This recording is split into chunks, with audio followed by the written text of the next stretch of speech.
এতিয়া আমি আহিছোঁ কপৌৱাত হুইৰপুলৰ স্প্লিট এচি এটা আছে 1.5 টনৰ ইয়াক চেক কৰিম অলপ টাইম চলি বন্ধ হৈ যায় ইয়াৰ প্ৰব্লেমটো কি হৈছে এতিয়া ষ্টাৰ্ট লোৱাৰ পিছত ফাৰ্ষ্টটো ইয়াৰ আমি ভল্টেজটো চাম কিমান আছে তাৰপিছত কোনোবা এজনে গেছ সোমাই গৈছিলে গেছ যোৱাৰ পিছতো ই ঠাণ্ডা নহয়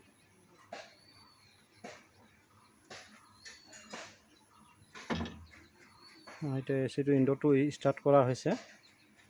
ষ্টাৰ্ট কৰাৰ পিছত ইয়াৰ হেৰিটো চাম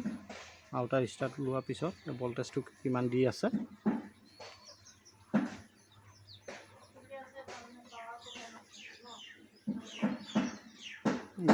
গেছটো মেচিনত কেপাচিটি ৰানিঙত গেছ প্ৰেছাৰটো চেক কৰিম কিমান আছে